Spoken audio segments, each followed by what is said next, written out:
Yeah.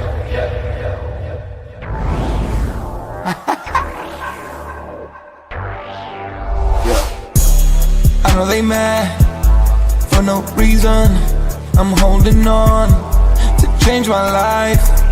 Gotta move fast for a reason. I'm holding on to change my life.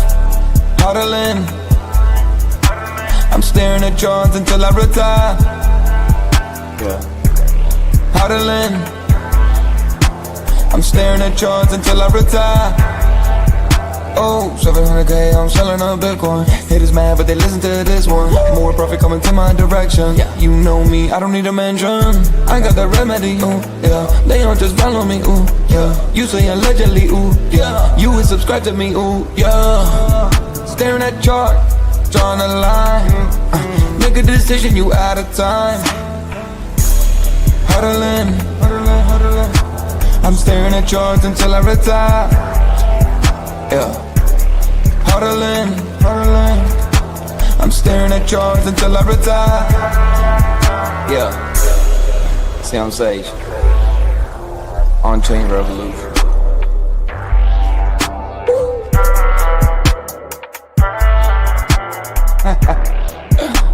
Guns. Boom.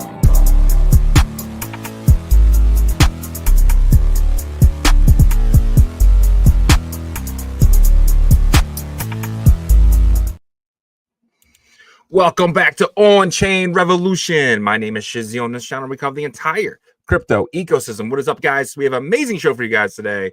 Today we have Bitcoin sitting at around 86,996, just under 87,000. Yesterday's run-up was absolutely exciting.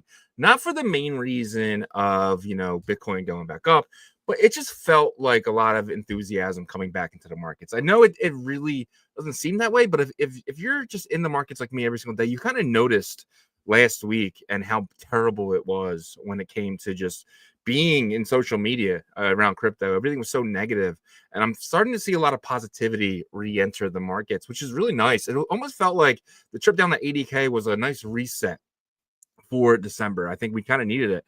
We obviously, it's a short week this week. We, Thanksgiving is Thursday. Good Friday or whatever it is on Friday, and then next Monday we get December officially, right? But the biggest thing about December is we finally stopped quantitative tightening. Yes, the tightening we've been in since December of 2021 is over.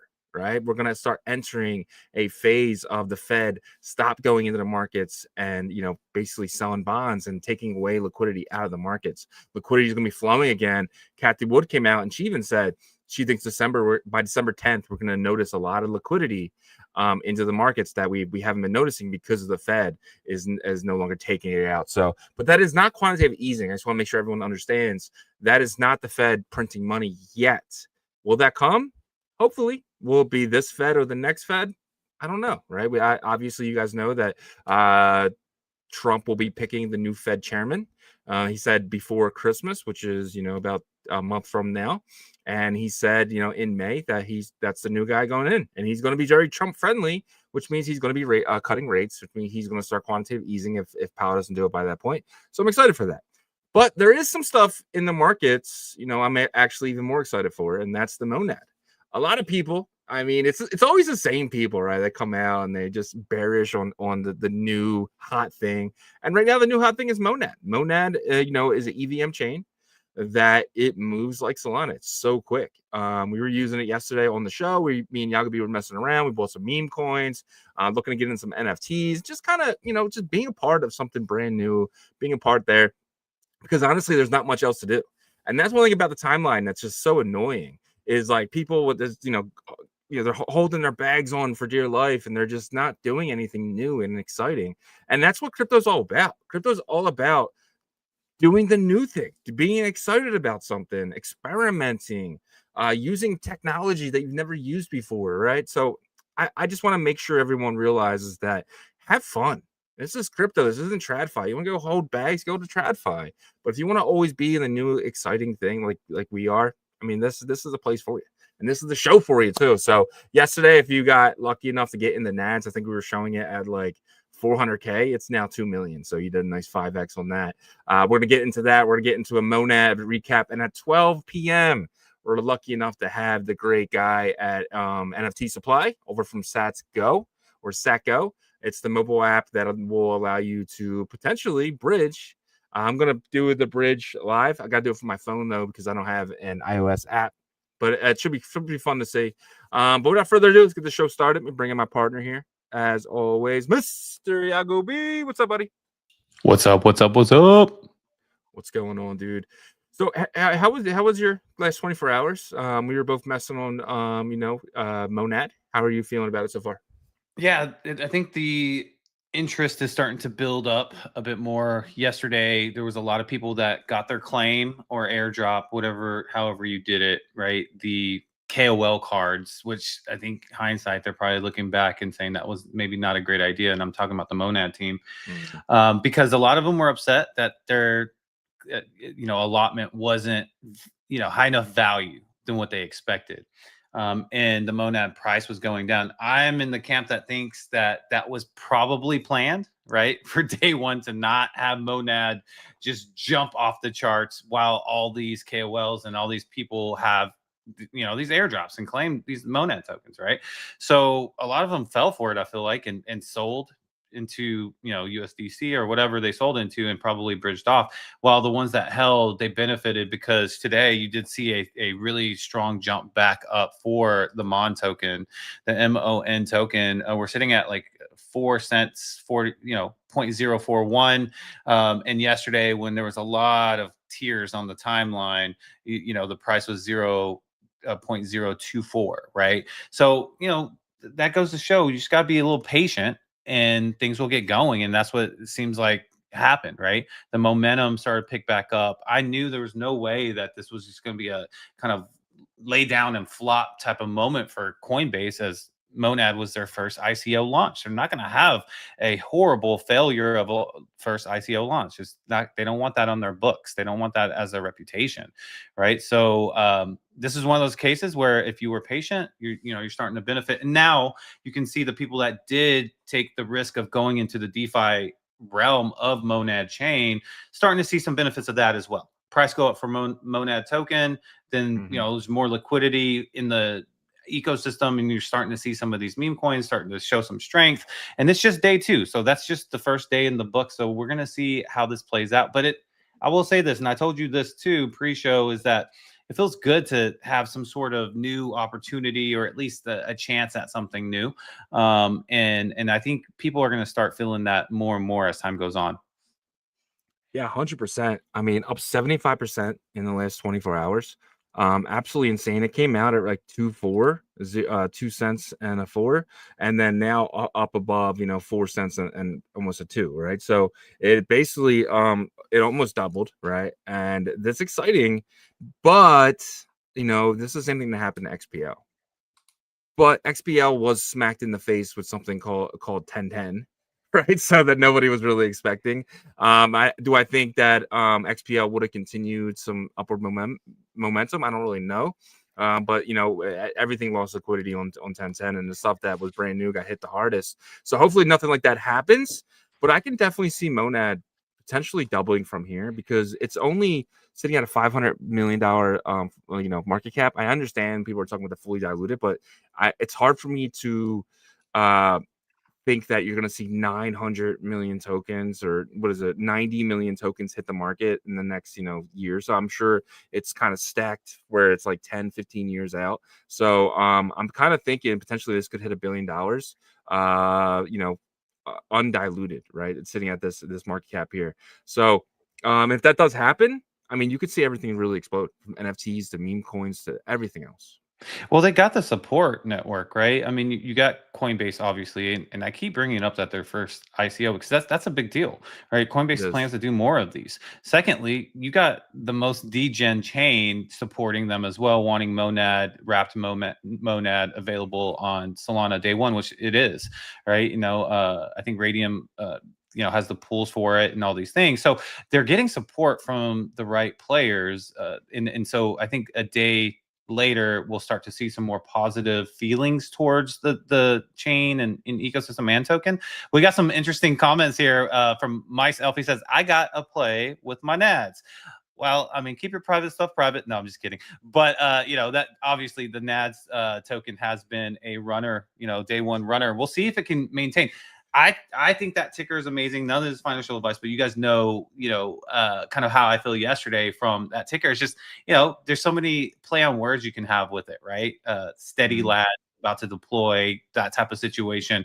It's the second half of the MON token, right? MONAD, and stuff like that. But DJ Clitty Litter follows up and says $500,000 airdrops and they complain.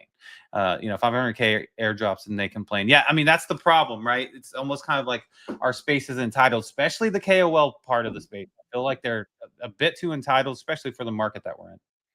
Yeah, 100%. Yeah, let's jump along here. So, obviously with Mon, you kind of mentioned it. There is meme coins running on there. One of those coins is a token called NADS, and it's something that we showed on the show yesterday. It's sitting at around $1.8 million. Got an all-time high of 2.4. And then you have GoNAD with something that's kind of like following it, sitting at 527K. Hog Dog came out of nowhere. So this was launched this morning by somebody from the Backpack team or a Backpack dev. This guy is doxed, I think, or semi-doxed or something like that. So he launched this. Only problem with this is they have 486 million in the tokens that they bought. So you can kind of come over here. You can kind of see in the beginning the dev buy. These are massive buys here, and they hold a lot of it. And they did 14 million in airdrops from, I guess, the people on X so far.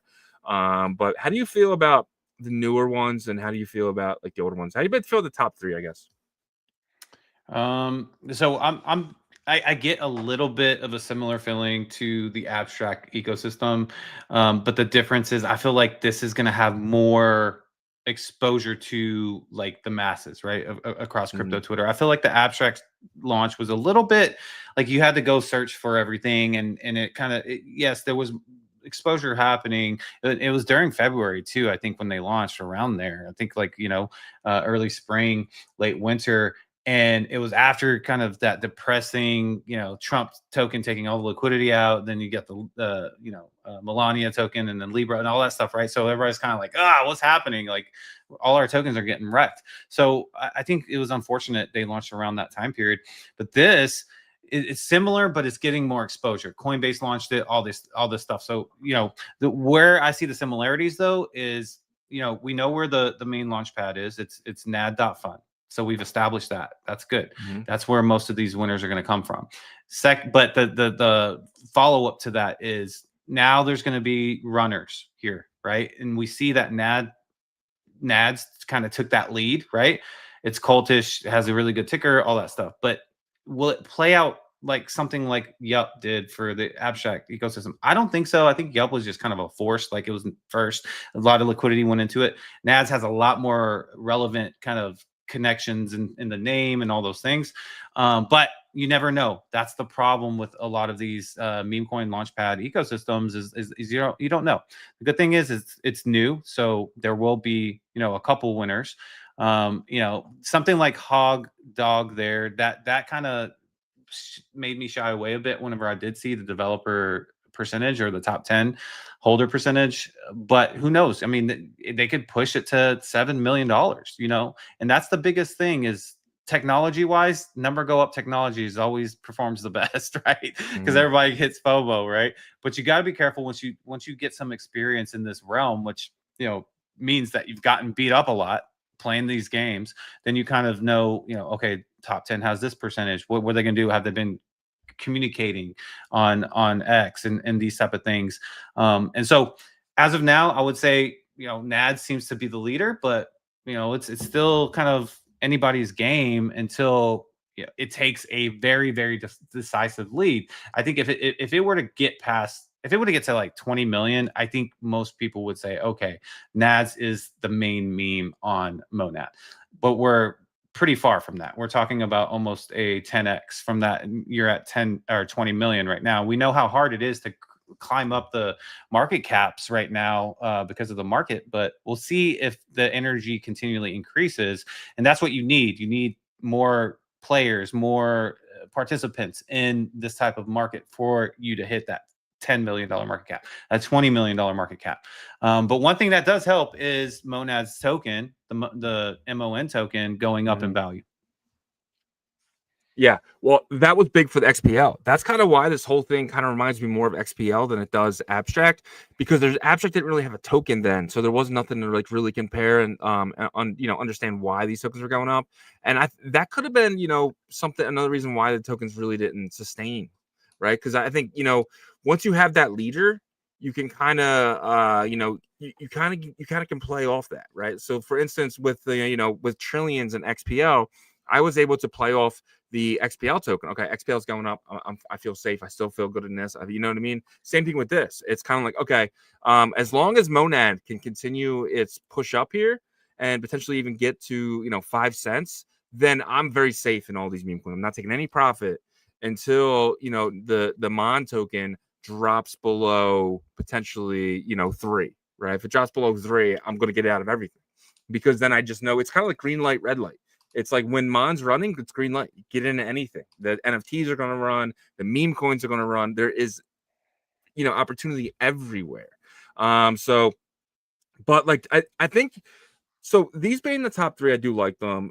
There is, Lobster Butt Juice, 143, Moncock, right? I don't think these ones are going to be sustainable. I do think these get surpassed, but these 3 right here, with Hogdog being like, Dev from the Backpack team, Nad's kind of being the first one that the entire community said, okay, that's one.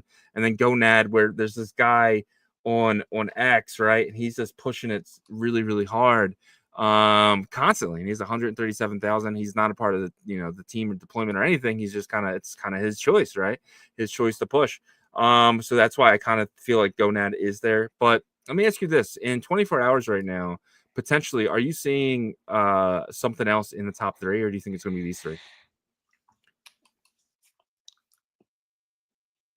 I don't think necessarily those back 3 are out of the equation. I think that they can push up. It was, that's another thing that I could see something similar to the Abstract ecosystem happening. You had stuff like Newt that was hanging around 200K, Abster, which eventually became the mascot for the Abstract chain, hanging around 100,000, 100 to 400,000, and eventually one came out up front. What I would like to see is something like NADS, because I feel like it's really has just all the formula, right? Like it has the recipe to be like the main runner, the Brett of Monad chain, to take a decisive lead, like something like get past 10 to 15 million in that area. I just don't know if we have the liquidity power at this point. But if it were to do that, then I think that would be a pretty big statement, right? Other than that, I'm kind of looking at all of those, that top row there.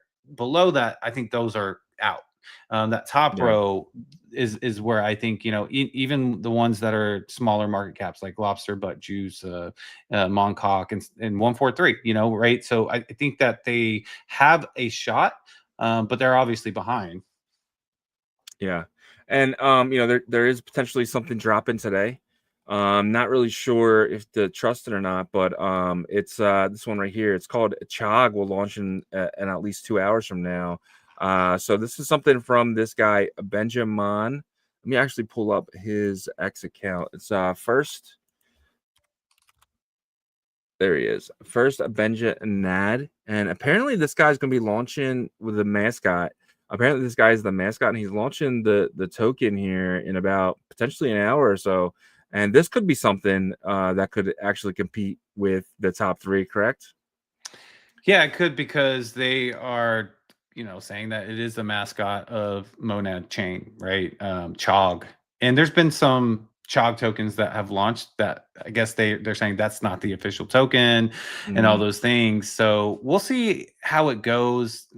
Planned launches can be tricky, right? Because like when everybody's anticipating it, then people are going to try to snipe it as much as possible. There's going to be a lot of volatility in the beginning. from my personal experiences, right?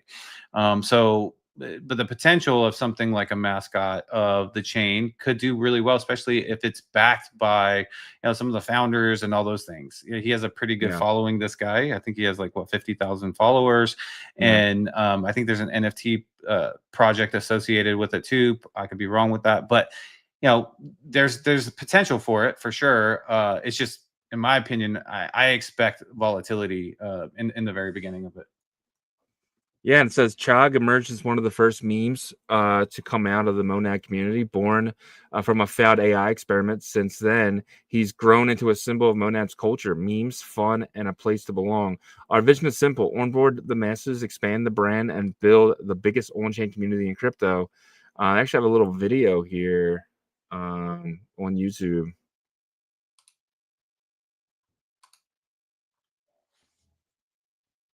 There's no volume. I'm not sure if they're supposed to be. Yeah, I wasn't sure if they're gonna play like a song or something. So that's why I didn't want to put it up there. But it's okay. There's nothing really much to it. But there's a swap here. I guess swap is coming soon. Yeah, so it does look like it's gonna be a meme coin. So they're gonna have the swap here where you're able to buy the Chog token. And they do have tools here as well, where potentially pre-marker, meme maker, Chog swap, NFT message coming soon, NFT snapshot. So it does look like the Chog token potentially could give you an NFT snapshot to get there. And then it has the team here, and I got a bunch of people a part of this team. So this might be one to really look at, dude. I'm getting more and more bullish as I'm just messing around on this site here. So definitely keep an eye on that, guys. It does look like it's going to launch in the next hour or so. So we will see. And like I said, pay attention to this guy right here. First, Benja Nad. But yeah, so far so good. One thing you mentioned, with me about really not knowing liquidity. I think one way of really knowing the on-chain liquidity is kind of going after taking a look at the MONAD token itself. There's only $14 million in the LP for MONAD. Yeah, but that's grown from yesterday. It was around 6.5-7 million. So it's ramping up. That's for sure. Yeah. Yep. And one thing weird though is like the volumes are really weird. So I don't know what this one is. What is MPC? And why is the volume so high? Like, I just don't understand some of these volumes. Yeah, obviously NADs, but yeah, I think some of those were launched before the launch pads came out. There were contracts that people were trying to get in so early, which I'm so happy that I was patient on those, because what ended up happening was those were just launched with smart contract, kind of like how we did back in the day with Ethereum and BSC and all those chains, right? And some of them ran up to 2 million, 3 million, but as the launch pads started coming out, those started to really just be like dump out, and it was crazy. One of them kind of hung around, and it's at 682,000 right now. The Enego, the original Enego there. So that didn't launch with a launchpad, right? It launched with a smart contract, and so that is the only one that I've seen that was pre-launchpad that has survived, right? And even though it survived, it was the highest market cap even after some of the launch pads launched, right? Until NADS passed it. And so NADS seems to be the leader right now, sitting at the $1.7 million mark. But even though this is way easier than going into Solana or BSC right now, it's still tricky. They haven't crowned a king just yet. There is someone that seems to be leading though, and that is NADS. Yeah, for sure. Saying $1.7 million. It's it is the number one by volume, and that's kind of what really matters. You do have Spider-Man. Never heard of this one. Okay, 1410 market cap. So that rugged to zero. Hog Dog, which one we already talked about. Damn, Hog Dog's getting whooped, dude, down to 674. I'm glad I didn't buy any. Before the show, me and Yagobi were talking. I was like, dude, I think I want to get some Hog Dog. I'm glad I did not. And then this one, LV. I think this is like the like a game or something, right? That launched. It does look like it launched about a couple hours ago, but I didn't see anything about this until right now.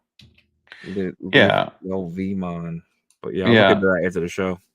Yeah, and some of these utility plays probably going to be launching their tokens, and there's not a ton of liquidity yet on the chain, although it is building up. So some of those market caps can be pretty low initially.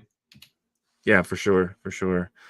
All right, so the next thing here with MONAD is the NFTs. I think I might have asked you this yesterday, but I'll ask you it again. Do you have any interest in holding Monad art or Monad NFT projects? Some of the early ones, maybe. Yeah. You know, I would really have to set a couple hours aside today and dive in deep if I'm going to spend money on any of these.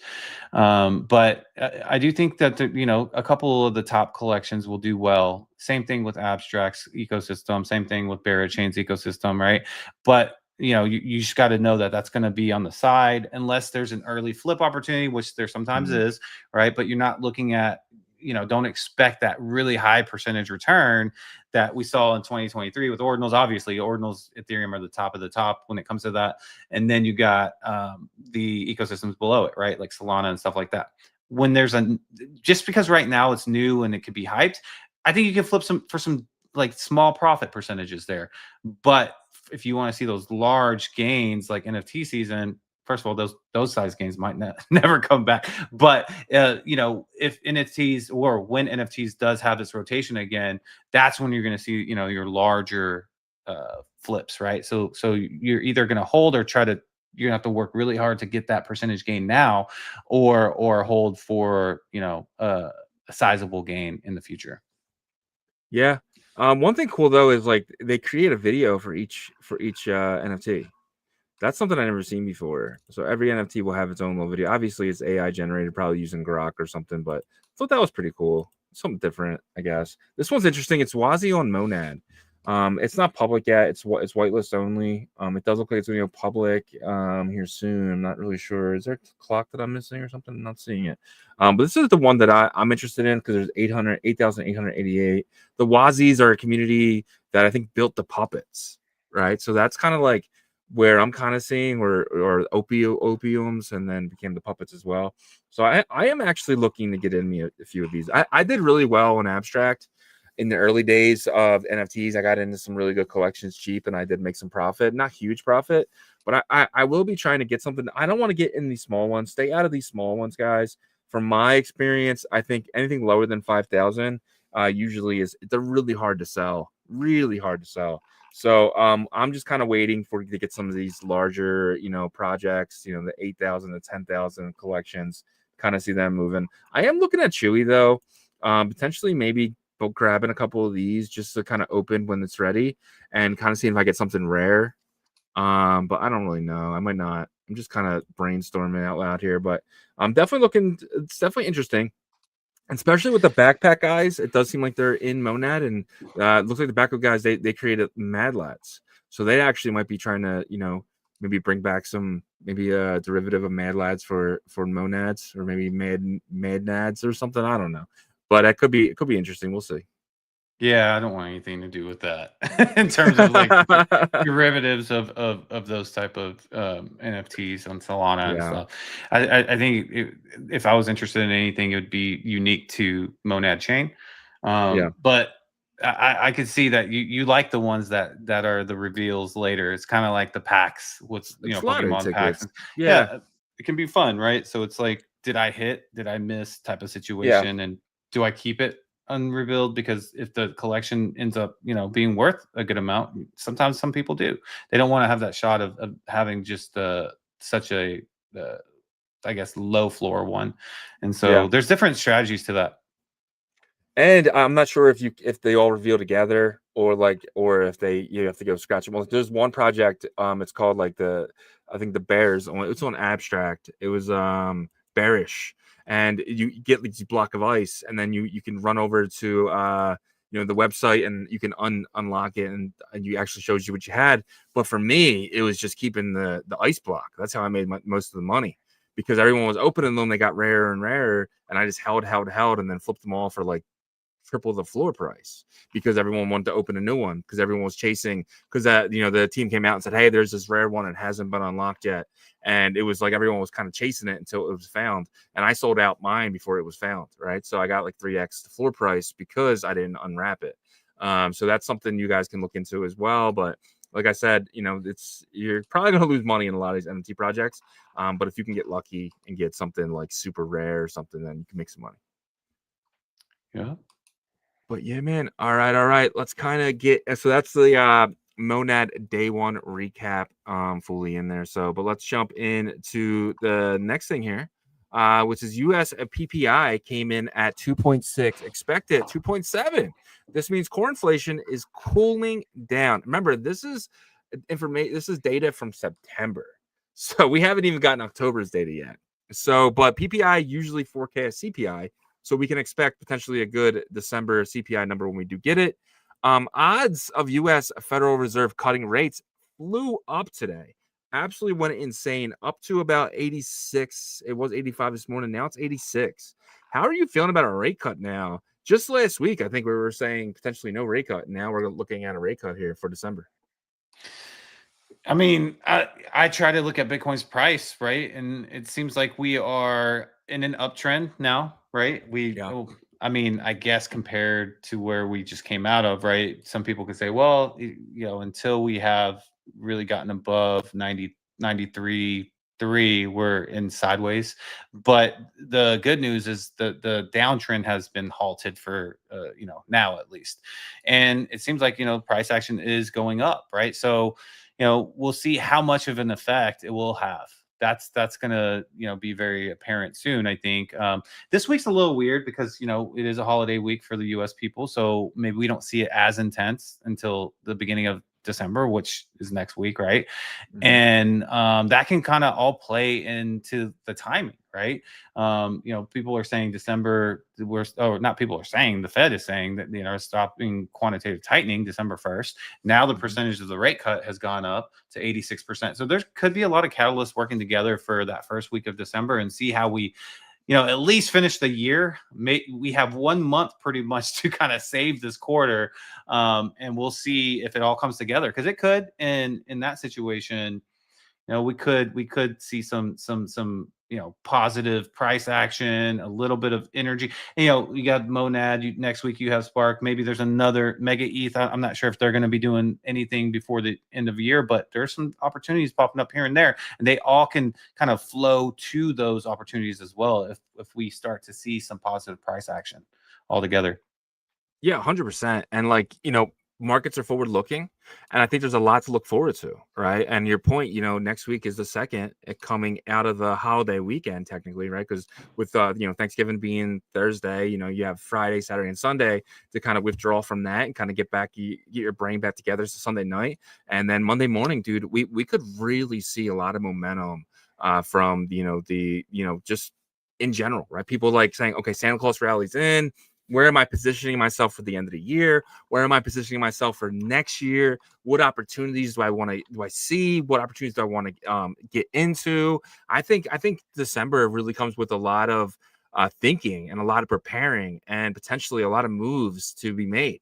And I'm really excited for that. I'm really excited for just to kind of see volume kind of come back and people coming back saying, okay, I got to buy my family Christmas presents. Come on, crypto, help me out here. Right. So we might see a little bit of a sell off before Christmas, but I'm actually expecting a nice Santa Claus rally. I really am. I think the prices got so beaten down, and it might have been a good thing. It honestly might have been a good thing. Everything that happened, it did suck to be in it, but it might be the best case scenario looking forward.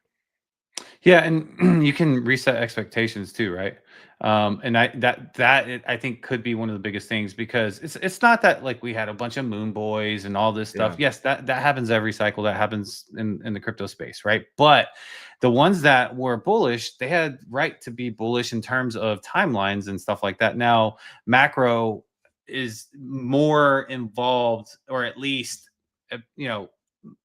I think the highest level of being apparent in terms of its involvement with our space this cycle and this year, right? And so the crypto natives and Web3 natives, they didn't really look so super deep into macro before. And so that's what kind of slapped us on the side of the head, right? So, but having this kind of reset of expectations, it's like, you're training, you're beating yourself down and all that stuff. So now you're kind of, you can get into this like, Zen mode, right? It's like, okay, all right, whatever happens, I'm pushing through, I'm following, I'm moving forward type of situation. I'm here, I'm going to be the best I can be, and not going to expect too much, but going to continually be my best every day. And I think that could be a great reset mind frame wise, right? For the space. And like you said, is exactly what we needed heading into something, just starting slowly at first, okay, the market's starting to get some energy injected back into it.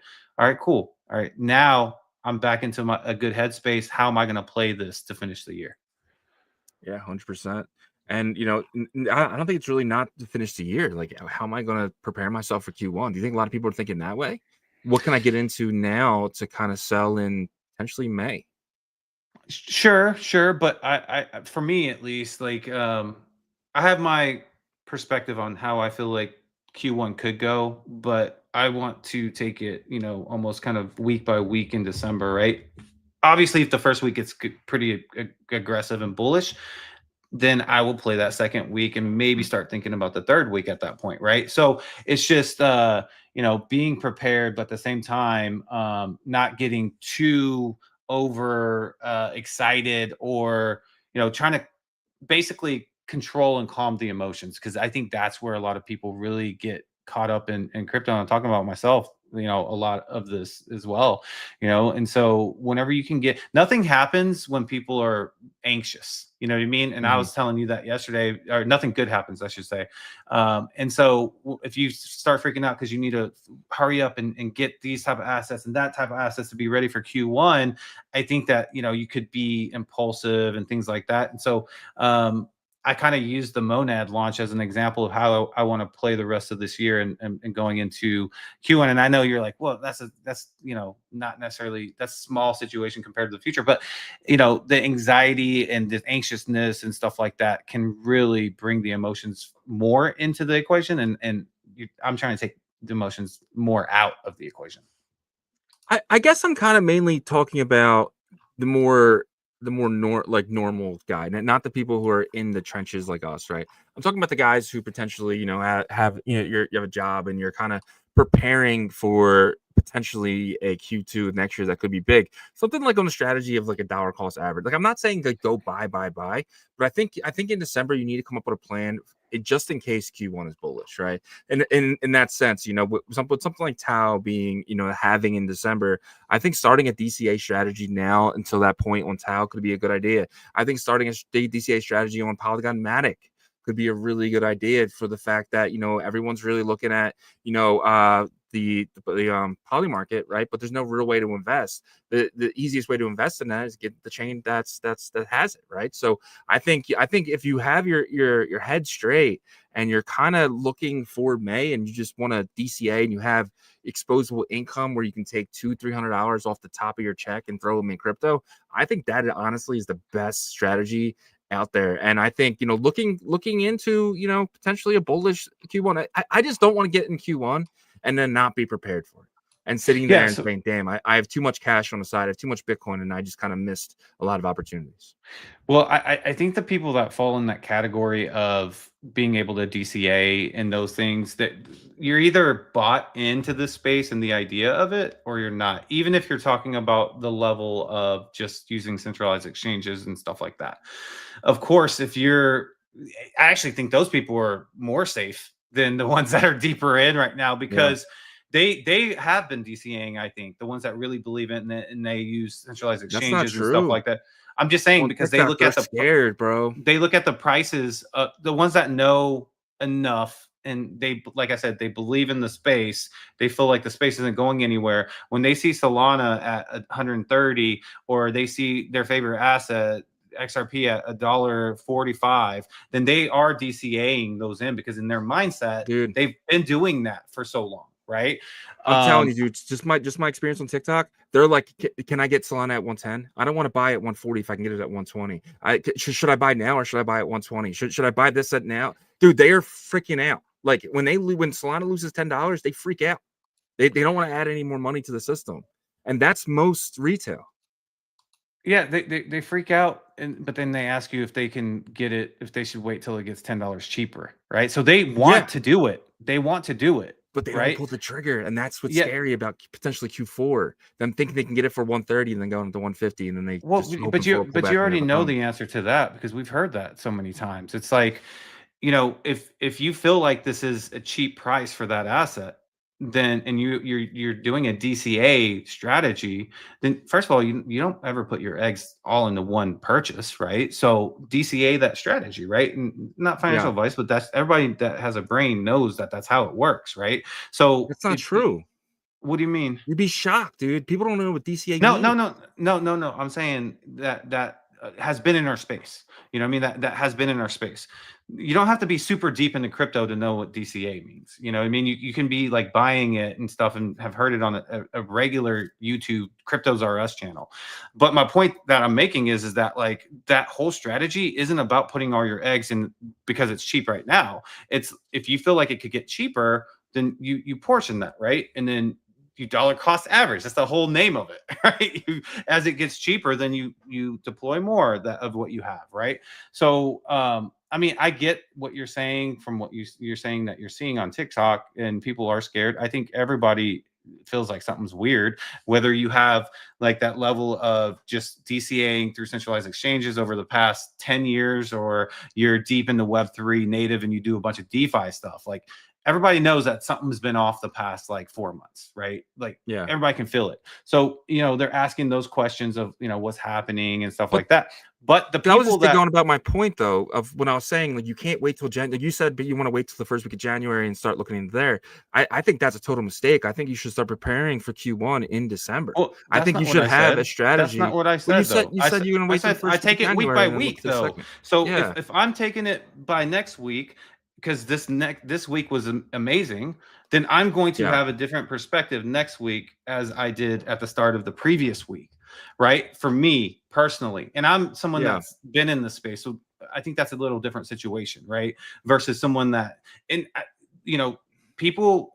I've heard them in spaces say, "Hey, my friend, she's been DCAing her whole experience in crypto since the 8 years ago. She doesn't know a bunch of stuff, but she just keeps buying $100 a week in Bitcoin or Ethereum and Solana. She keeps doing it. And when I saw her last week, she was just like, I asked her, I was like, "Are you nervous?" And she said, this is the story that I heard on the space. And she said, "No, I mean, I don't care. I'm just going to do this. It's always worked for me for 8 years. I zoomed out and it just goes up." Those type of people, like it doesn't affect those type of people, but that's not everybody, right? Those are the people that just like constantly do the $100 a week or every 2 weeks or whatever they do.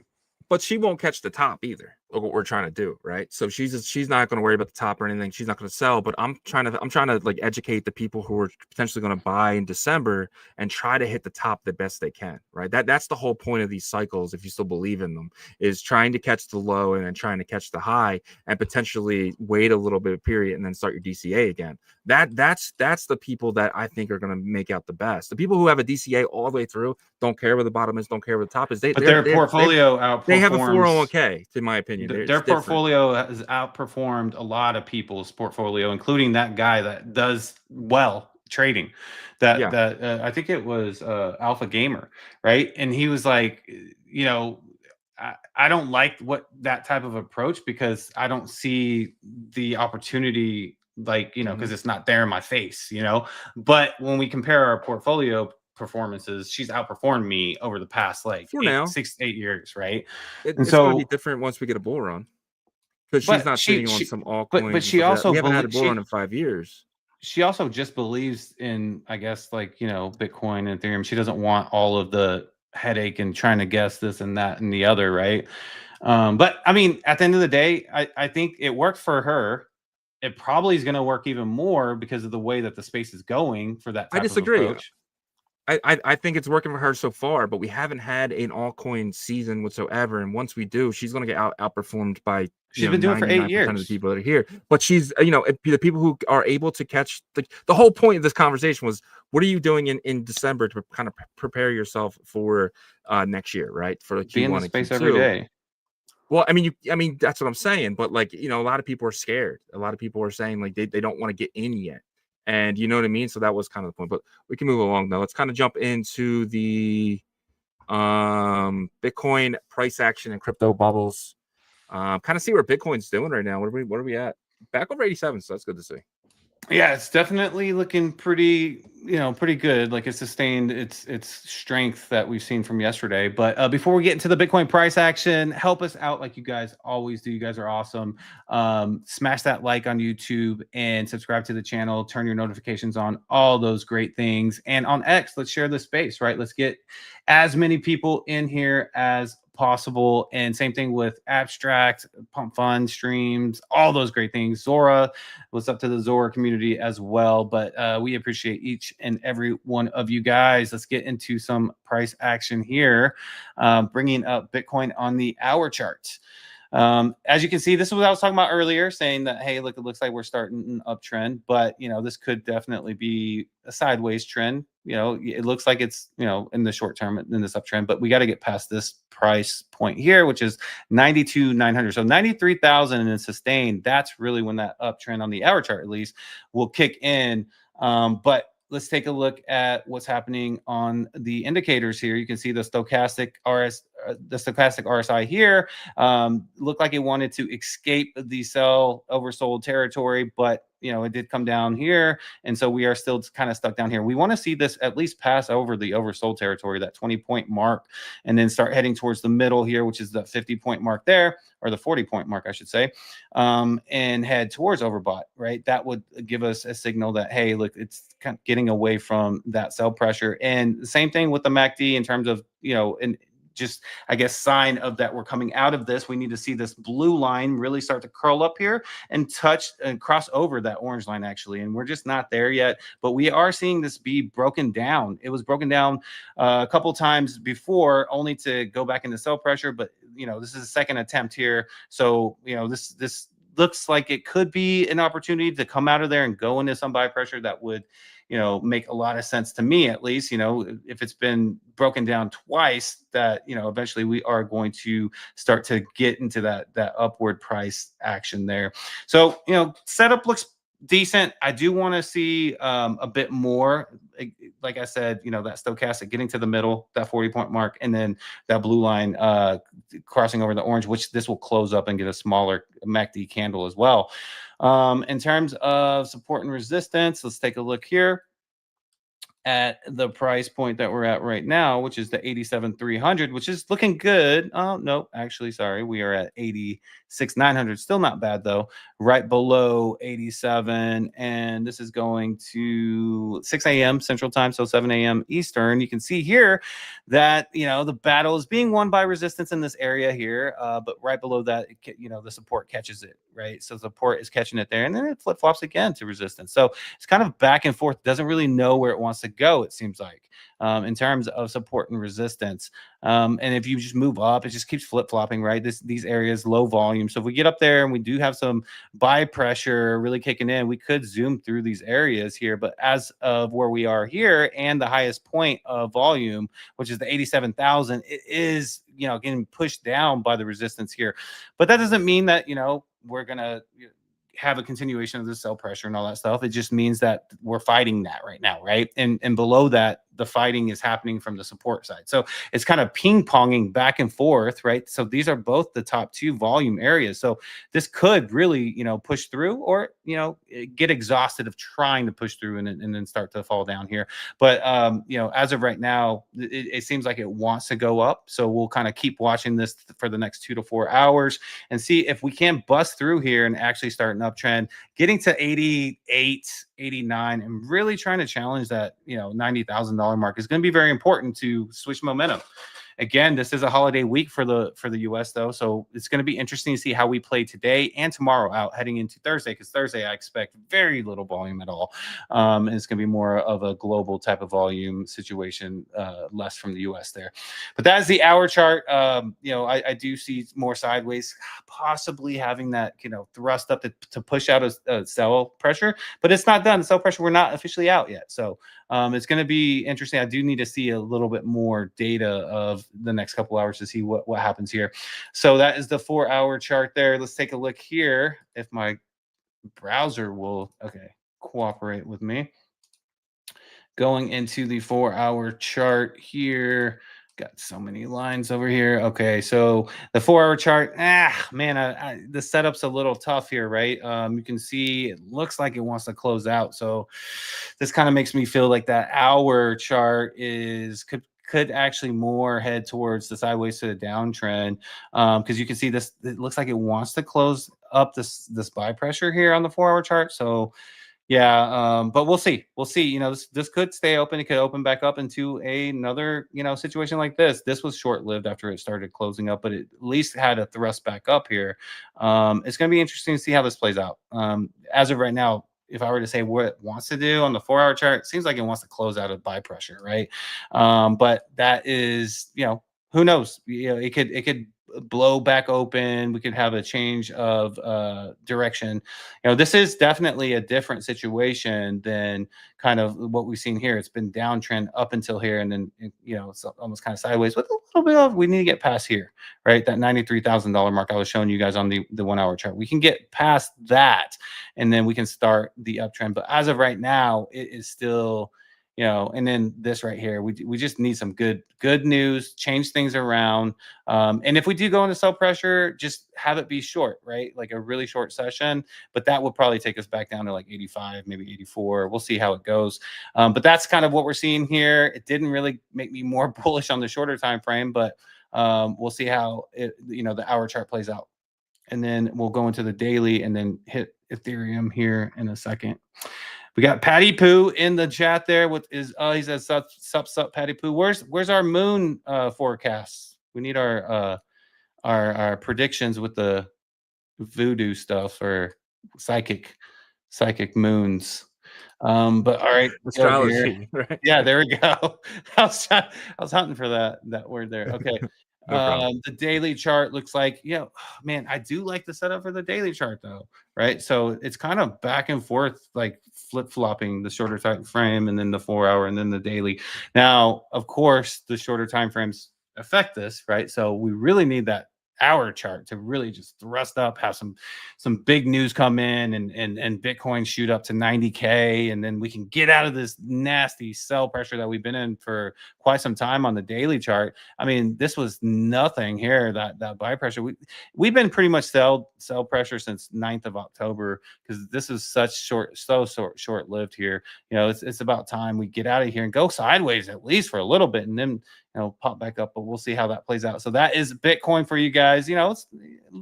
We've had some productivity the past couple days, so I'll take that, right? But let's hope for a better situation. Ethereum, coming out of this sell pressure, looks pretty good here on the hour chart, sitting at 29, right under $3,000.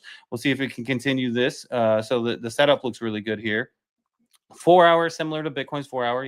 We need that hour chart to have a strong thrust up to kind of have this continuation here. Or if we do have a sell pressure, just have it last very, very short, right? And then kind of go back in. So that's kind of the outlook there. And then the daily, similar situation. It looks like it wants to get started, front run Bitcoin here. So that's good. Obviously it's really nothing at this point, but the fast line is definitely touching it. So Ethereum looks like it's antsy. It wants to go back up here, right? But that is Bitcoin and Ethereum for you guys. And the crypto bubbles here in the top 100 looks pretty decent for alts, right, that are in the top 100. You're still seeing Zcash just get bloodied, man. Bloody. We are below 500 here dollars for Zcash, though. It's getting beat up. That's down 12% here. The most shorted token right now. Everyone's shorting Zcash.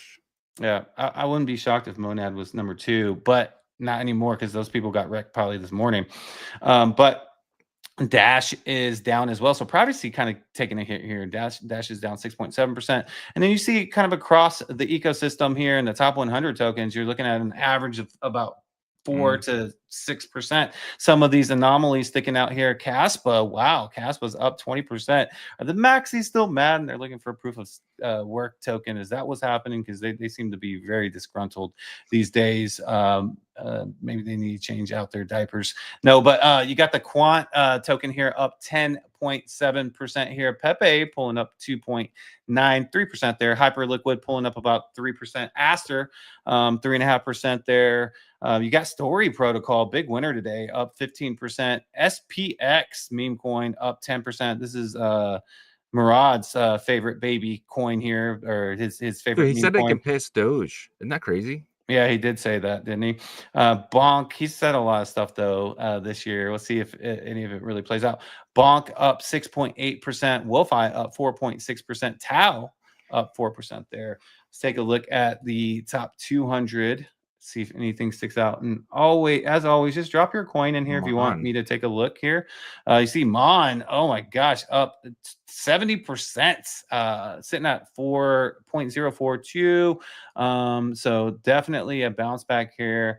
And then you're seeing Farcoin up 15%. XPL hasn't been green in a while. You are seeing Merlin pull back a little bit here. Not too bad, still at 30 cents though, pulling back about 15%. So, pretty hefty there, but I'm not worried about it. I think it's going to, bounce back strong in the near future. You see Pith here up 2.1%, Sonic up 3.6%. So, that's pretty much Bitcoin, Ethereum, and the altcoins for you guys. I hope that helps y'all. Yeah, I'm seeing Farcoin a lot on TikTok right now. I don't know if you're seeing it, but there was this girl podcaster sitting with her mom, and she tells her mom that she put like $25,000 in Farcoin, and her mom's like, "What is that?" And she's like, "Oh, it's a coin. It's kind of like Bitcoin." And I don't know. I'm seeing it more and more often. Farcoin seems to be having a resurgence from, just normies. So we'll see if they can, bring it back up. But it's. I still think it's going to be the leading indicator for when it comes to the trenches. I think when Farcoin gets back up to like $1 billion, I think it'll be go time for the trenches. I think you'll be able to find that 100, 200x. I can see that. I can really see that. It's been beat up more than, which is the weirdest thing is, well, I thought Dog Whiff Hat was launched on Pump Fund and it wasn't. It was launched on, I think, which is like a contract. And so Farcoin is in fact the highest market cap for Pump Fund tokens. And I didn't realize that. And maybe that's why it's taken more of a hit, because it was leading Dog Whiff Hat by quite a bit for the first 6 months of this year. And Dog Whiff Hat has surpassed it. Well, I think it was more Farcoin dropping below, right? And so I think you're right. Farcoin being, in a good position will kind of let the overall market know kind of how these meme launch pads are doing, as well as just meme trenching, which also kind of tells us too that there's a difference, whenever there's a meme that launched with a smart contract and one that's associated with a meme launch pad, it seems. Yeah. We are seeing a lot of migrations though to their own pools as well. So I would love for Farcoin to do a migration. I think whoever the leader is, I know it would be tough with the exchanges and stuff, but I mean, how big would that be if Farcoin did a migration to its own pool? Yeah, the thing is that it was CTO'd, and I don't know who's heading the CTO of it, but I'm sure that they're doing a migration to get the creator fees. I mean, why would you not, right? So, well, I'm just saying if they did do it, that's you could tell the community like, hey, we're going to use the creator fees instead of giving them the pump. We're going to do that, and we're going to start buying back the token. Right, like starting a treasury or some kind of. I think it'd be really smart for whoever CTO'd it to kind of jump ahead of that. But let's get into roll call here. On the show, we do a thing called First is First. Take the first comment, and that is the legendary Hydro Sapien, my guy. Appreciate you, man. You're always supporting us here every single day. But yeah, so I'm having issues with my Google Docs, but I will definitely make sure that you get your number there for sure. Then you got Webdro here. Shout to Webdro. Benjamin is here. Shout to Benji. I think that's ASAP Benji. And YouTube does this weird thing now where they put your full @ name instead of your username. But shout out to Bitcoin is Truth, Vader Time, and we got Spindrifts Crypto, K99. Joko is here. Shout out to Joko. Chips and Dip is here, my guy. Appreciate you. Myself says I gotta play with my nads. DJ Clitty Litter is here. Shout out to DJ Clitty Litter. Blazing Bandit, my guy. Ryan Bolin, always here hanging out with us. Appreciate you, my friend. Johnny Utah, 2 days in a row. Utah. You, Johnny. Absolutely awesome. And then we have myself says the more a spring gets compressed, the higher it will spring up into the spring. That's what I'm kind of over. I'm selling mango away. I don't. That's just kind of my mindset right now. I do think we're gonna have an insane spring, and then a terrible summer. I think last summer was just too bullish, and I think a lot of people are thinking that's possible to happen again. But the previous 2 summers were the most bearish times of my crypto, besides this last 2 months, of course. But Blazing Bandit says, I don't, if you don't have a chance on the sex except for moments like what's happening, you'll make out better on a DEX, in my opinion. Yeah, 100%. Blazing Bandit says, right there's a lot of dumb people just saying, I hear your point. People don't know DCA. You'd be surprised, dude. I'm actually shocked by the people on TikTok. Like, it's really been eye-opening to me to do those lives, because people are just, they're so new and they're so scared. So scared. Blazing Bandit says, only the top for a cycle, homie. We will be another new top next cycle too. Yeah, we'll see. Jason Sincar is here. Shout out to you, my friend. Said MONAD looking good. It really is. The MON token is looking really good. Shout out to Blazing Bandit. Subscribe and like and share. Please, guys, do that for us. Stan says, I'm betting on Hex.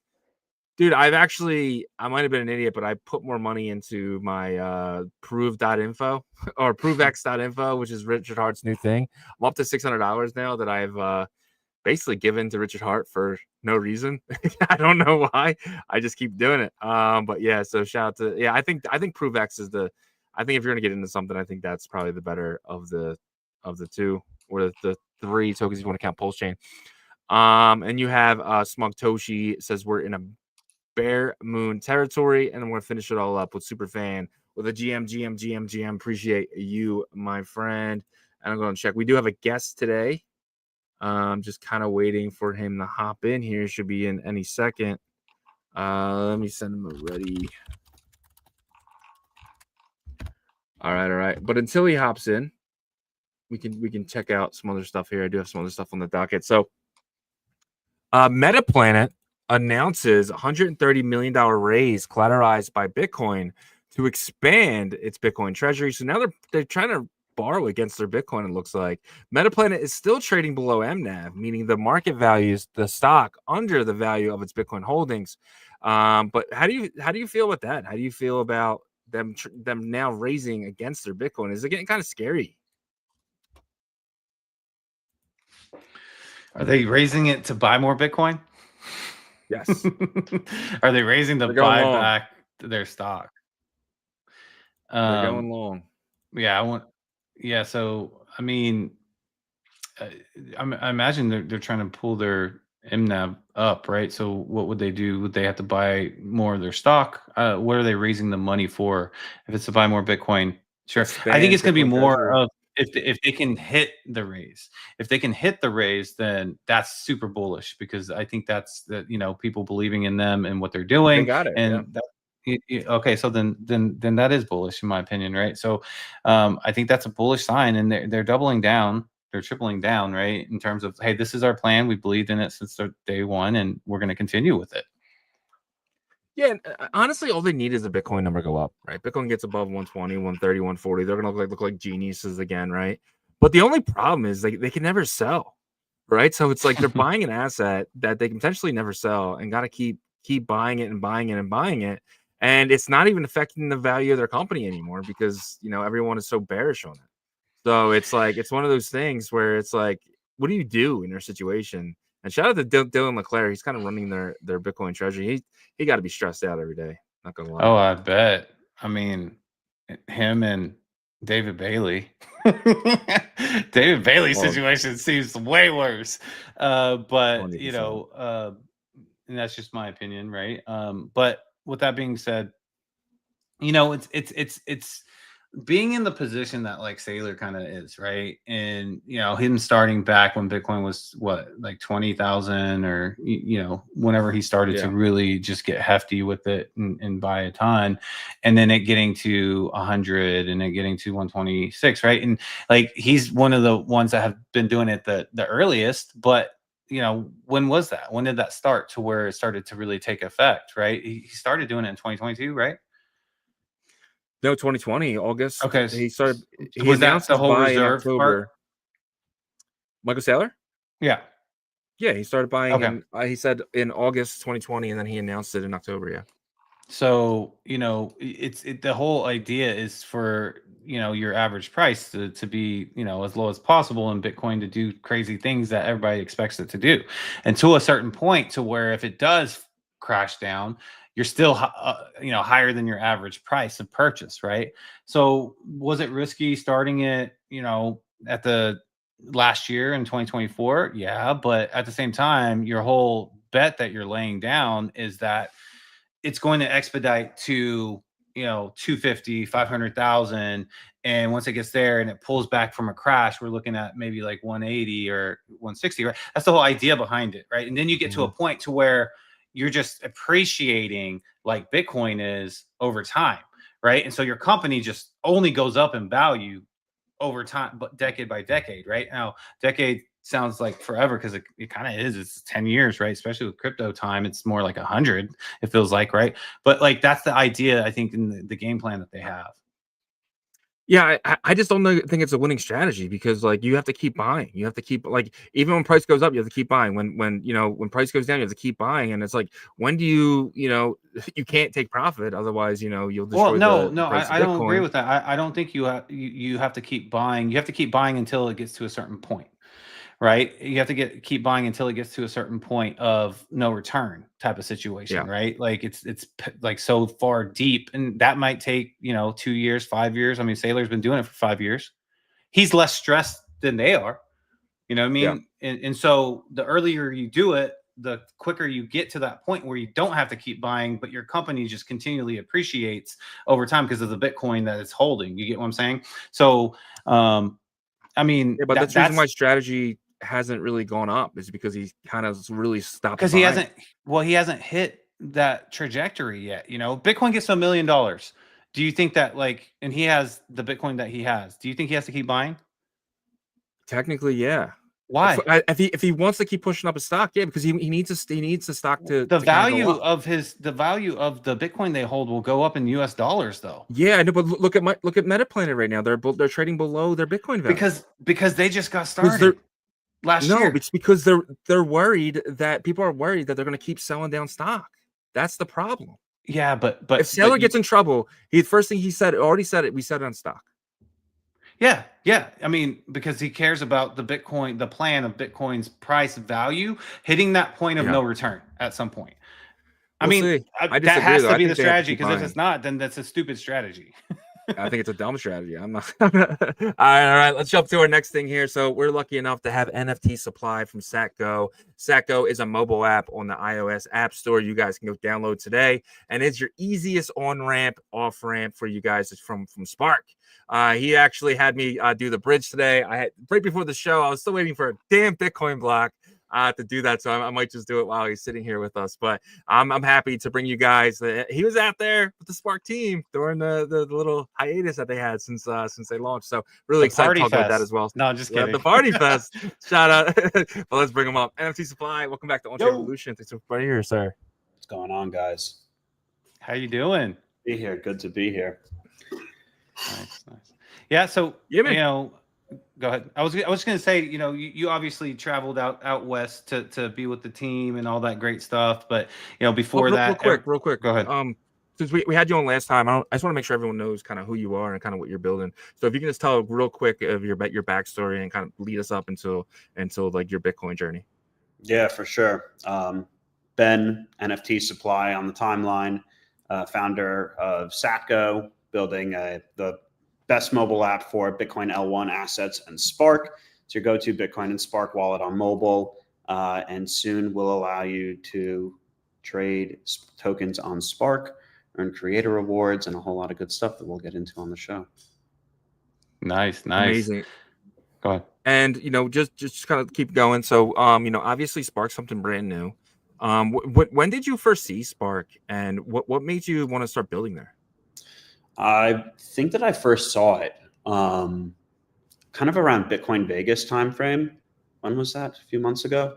6 months ago at this point. First heard about it then, had a call initially with guys, Ethan Marcus and Leo from Spark at that time.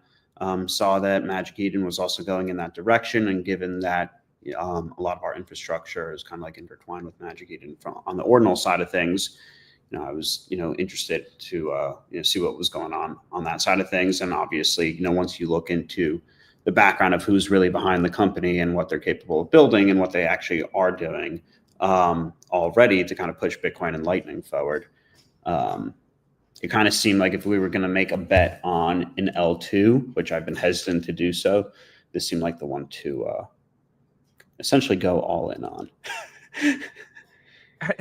How'd you get on that call? Was it Matt Eden that introduced you? Because like, I feel like those guys, I mean, David Marcus being David Marcus and Ethan being his son, I feel like it's hard to get a phone call with those guys. I think it was a little easier given that we've like shipped product before and like kind of had a reputation in this space. It wasn't like a kind of like a random person reaching out to them. It was like, okay, this is, yet another Bitcoin wallet that, is very adjacent to what you guys are doing. The community that you're trying to penetrate in ordinals, they're, known within that space, probably worth a phone call. Obviously that's changed like quite a bit. Initially, we were kind of just designing stuff out and hesitating to build because Magic Eden was building a lot of stuff for them. We were going to do some stuff with them, but then obviously, Magic Eden kind of dropped out and we were like, okay, well, I guess we're going to go all in on this now and kind of just like build everything out ourselves. So that's essentially what we did. And, after trying to test it a bunch of times and getting frustrated doing so both on mainnet and, testnet, I essentially decided to just like kind of fly out to the office, which was, obviously in time with Flashnet going down because it went live for an hour. It went up and down maybe 10 different times within that hour. But within that hour, it did 4 million in volume. So there was clearly a demand for it. And not only that, but 100 million requests were like pinging them all at once concurrently. So there was clearly demand there. And I kind of just had this, oh shit moment. Like this is for real right now. And given again, the capable team behind the scenes building all this out, I was like, you know what? You're one of the few teams, as long as you do your communication correctly, you can get away with this right now. As long as you come back absolutely swinging. And communication wise, I know Shizzy, you haven't been the biggest fan of it, but it's improving, right? It's improving. Yeah. So just a quick rewind. It's they went live the first day. I thought it was great. I was really enjoying it. I love the experience. They went down. Obviously, it's fine. And then they went live again. I was like, all right, cool. This is game time this time. A second I walk away from my computer, it's down again. And I come back. And they put out a tweet and it basically said something like, all right, guys, like, we're going to heads down building. We're going to take some time away. But they never really gave a time slot. Nothing, whether it be an hour. They kept saying soon, which is the meme of the chain, right? Soon. And a little aggravating for someone who, put a bunch of money into the system and just kind of wants to kind of keep playing. Obviously, I'm a DJ when it comes to that, and I'm not going to put up too much money, but enough to have some fun. And then, the communication just stopped. And then, we did see David Marcus come out and say, hey, the team kind of flew in. I mean, everyone kind of flew in, their partners and stuff. And to find out that you were part of that was really cool because, obviously Luminex, which is the top launch pad there, and then you guys. But what was that experience to kind of get that invite first and kind of be there? Eye-opening, to say the very least. And I think that at the end of the day, it's like, as much as you love remote life, there's nothing like being like, you are just so much more efficient in person. Like the amount of time it takes to get someone to respond to a message on like a Slack or a Telegram is just totally different when you can just like sit next to the person, tap them on the shoulder and be like, hey, can you look at this? So we were able to build a ton of stuff significantly faster. And yeah, the Luminex guys that were in the office, I've never met them in person. It's only just been like interactions on the timeline, but essentially we've become like good friends from hanging out every single day together, sitting next to each other and like pretty much eating every meal together for 3 weeks. It's supposed to be 3 days. So I can't say enough good things about them. And about the whole team there, like they have a great office setting. They make it very easy for you to be there from 9 a.m. until 3 a.m. Everything from, food, stocked fridge, all that. It's like a classic Silicon Valley type of a open environment. Like you can just walk over to everyone. Everyone has kind of like an open area. When there's a war room, everyone's kind of in 2 different rooms that are, totally open. You got Zooms everywhere. All the team that is remote is just like fully there, like as if you're in person. And it's, it's a cool environment. And I think they have a and then they have a good company culture over there.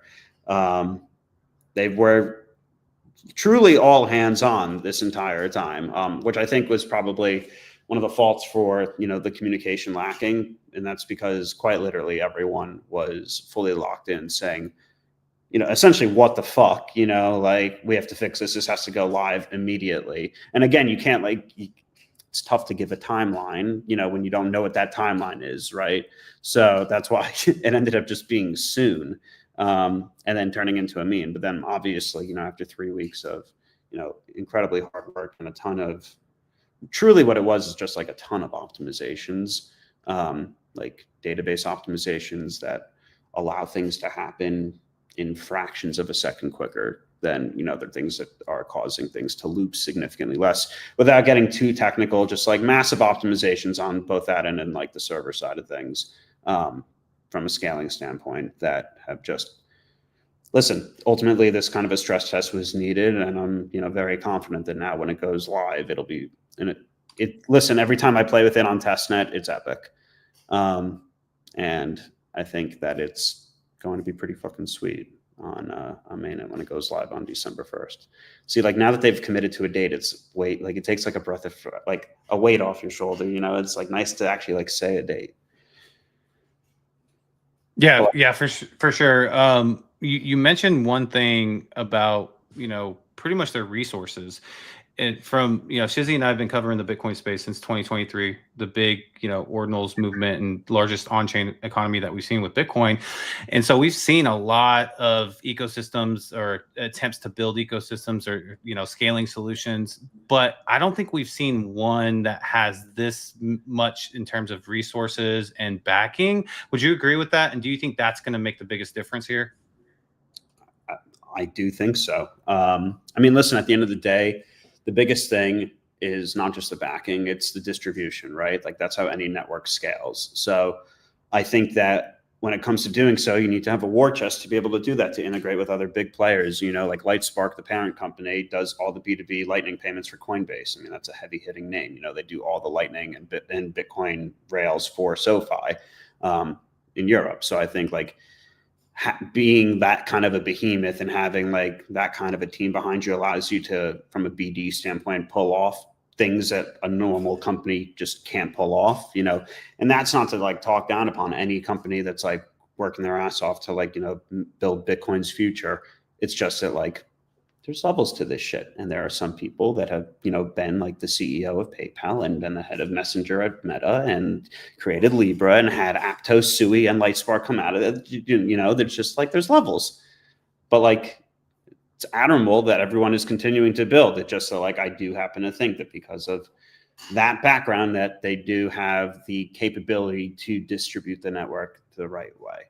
And I think that goes beyond trading shitcoins, right? It's using Bitcoin as an everyday payment system, similarly to like how Jack Mallers has done an incredible job with Strike, and Cash App being able to send Lightning payments and like go buy coffee now at any Square terminal. I think that like things like that are like truly the future. And obviously a lot of things that you're seeing with like neobanks, like apps like Payy, and other apps like that are really, it's gotten to a point where like you really can be totally unbanked now. You can still use your stables. You can use like a debit card at this point. Like you can use Bitcoin as an everyday payment, and being able to do it quickly with Spark, I think this team has the capability to really push and distribute it to, those types of levels. I think that's what it comes down to. Yeah. 100%. I'm actually curious to kind of see what they build next, right? After you get past these issues and stuff like that. But so my one question is, if Thanksgiving wasn't this Thursday and everything, what is it ready today? And are they just taking some time off to kind of rest up for the last 3 weeks? Who wants to launch on Thanksgiving? Well, okay, great answer. Yeah.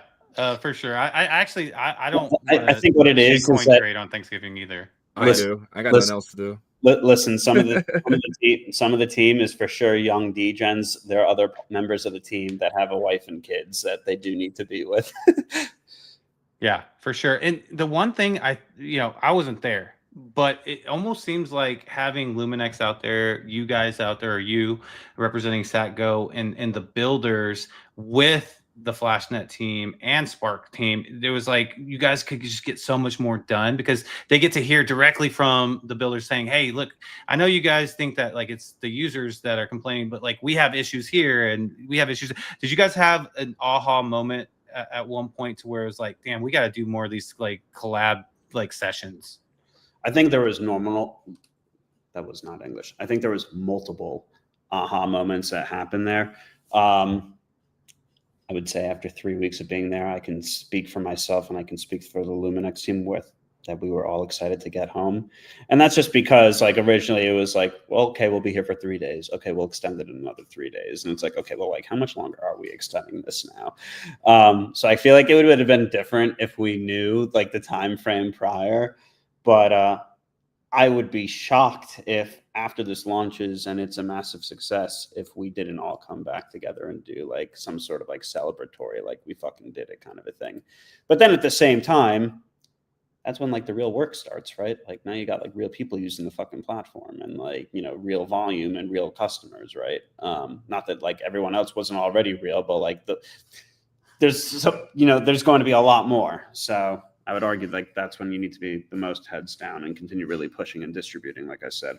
But I hope that listen, the vibes were great, truthfully. Like everyone really just like got along and, you know, everyone was pretty instrumental in like really getting this to the next space. And the truth is like Flashnet and the Spark team like are very receptive to like, the thing is like they're not in the cabal chats or like the alpha chats or whatever you want to call them. That's by design, right? They don't want to be in those chats, but like I'm in them and like the Luminex guys are in them and we're able to, you know, be like, hey, this is what people are saying, just so like you understand like what people are saying right now. And they're very receptive to it and like they're very aware of everything that's going on.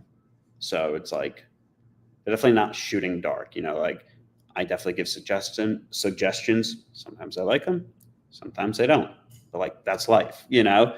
And I think that the point is they're super receptive and I'm bullish. Yeah, man, 100%. So what was the actual problem? Was it Flashnet? Was it Spark? Or was it just a mixture of a bunch of different things? It's a combination of the two, because the thing is like, it's like a whole distributed system, right? Where you're not just like processing transactions through Flashnet, but then they need to be synced up with all the different watchtowers and SSPs, like the Spark service providers. So there's just like a big distributed system doing a lot of concurrent calls at the same time. And, you know, sometimes like if one thing fails, like an emergency fail-safe will go in and it'll block everything else from succeeding. And then you have this cascading effects of all these things that are errors that you can fix. They're just a pain in the ass because you got to manually go through and do them, or like write a script to like go through and process each of them.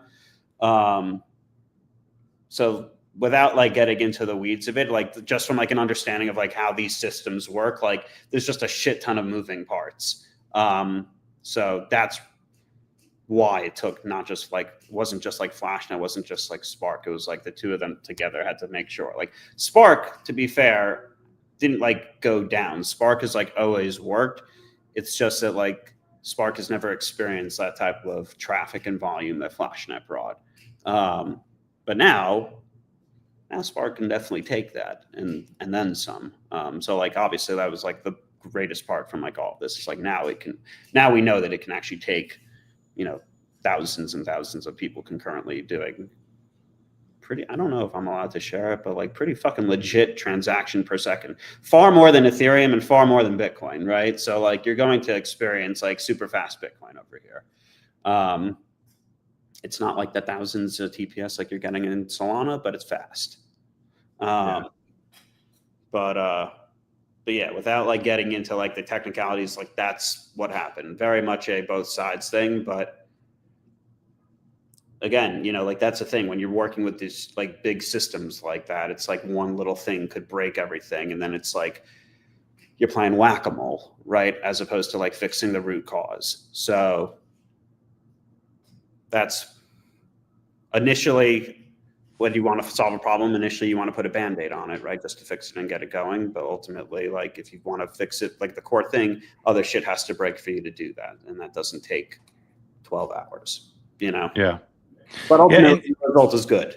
Yeah, and I think Spark is actually, after talking to you just now, I feel like Spark is set up uniquely because you have David Marcus kind of being the head of Spark itself, Light Spark, big partners doing big boy things, right? You know, and then you have the fun side of it with Ethan bringing Flashnet over, and I don't know if we've seen like an environment like that to where it's like, you know, this is focused on the DGen, which in the long run is going to work out well for them because it stress tested Spark, right? So in the end, you know, you have Flashnet doing the AMM stuff, the computational stuff, which is needed for it to continually grow. After all this, though, do you feel like, you know, we'll have, you know, a pretty fun session starting December 1st? Are you pretty confident with that? I'm pretty confident on December 1st. Yeah. There was a lot of back and forth before everyone agreed on that date. Yeah, if it's not December 1st, I'm gonna crash out. But yeah, so I would love to see that. By the way, no, I was joking. But so I felt like if they just were able to last like one more hour, it would have been fine because normally, I mean, we're kind of seeing it right now on MONAD. It's usually like the first like 4 hours are crazy or 2 hours are crazy, and then it's kind of dies down a lot, like 90%. And I like in my head, I was like, just get through the first hour, and they got through the first hour. But then they were like, all right, we got to. There was a couple of shutdowns in the first hour, so I get it. And they had a backlog of problems, and they didn't want to keep causing more and more problems. But I just feel like once they're live for like an hour or two, I feel like it's going to be just cake on after that. I mean, listen, I've been trying to do my best to make sure that that is the case by, you know, I've been orange pilling, so to speak, my homies in the Solana trenches that, you know, definitely did really well during like the ordinals chaos of 2023, 2024. Then they, you know, left and kind of just like chased whatever the next meta was. And they're all down to trench on Bitcoin because nothing on Solana is going past an 80K market cap, right? So like they need a new shiny object to come after. But the hope is that this isn't like the shiny object, you know, this is, they stick here and, you know, they fully get immersed in. I think that like once you see a few people on the timeline being like, I turned 0.01 Bitcoin into 1 Bitcoin, that's gonna be like, oh shit, because this is fucking crypto and the only thing that works is like number go up. So if people are making money, then usually more eyes come to the platform. If you have a bunch of rugs, you're cooked. So, and the thing is also is that, like you've noticed, it takes 3 block confirmations to deposit. And that's another big thing that's actively being worked on, not just by myself, but by the Spark guys as well. Unique solutions to be able to get you to deposit into Spark significantly quicker because the whole waiting 3 blocks is a massive pain in the ass. What you can do, which is way quicker, is you can actually do it via Lightning. You can go from Lightning to Spark really easily. So if you already have Bitcoin on Lightning, that definitely works in your advantage. We're going to likely be adding Lightning support into the app significantly, not significantly, more so to allow you to bridge into Lightning straight into Spark behind the scenes. You're not going to like feel like it's Lightning, but like it's there under the hood. But that's amongst other things. And like, there's unique things you can do there also with, you know, Apple Pay experiences, because right now there's no real like stable coin on Bitcoin right now. There is USDB, which, you know, is starting to get more liquidity on Spark. But I'm more so talking like a USDC kind of a thing, and kind of getting those to like kind of work hand in hand with the Spark ecosystem. Like I know that there's a lot of stuff being worked on behind the scenes from a BD standpoint that is going to hopefully go live soon, because I think that that will only make distribution easier, obviously, because the easier it is to get from Solana, Base, and wherever else into Spark, you know, the better it is.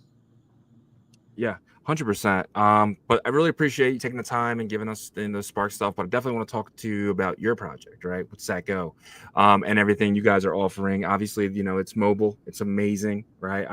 I'm actually going to use it right now. So you basically just take it, you go to this main app, right, and then I click my wallet up top there, and that kind of gives me Shizzy, everything, right? And then you do have this option right there that says, Spark Bitcoin, right? So I basically just click right there. You just click Bitcoin into Spark.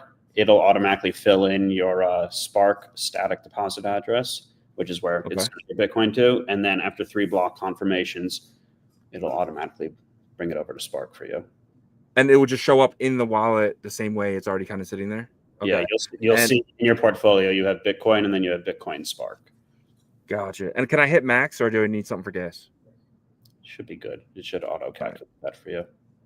We're about to Perfect. Yeah, it does.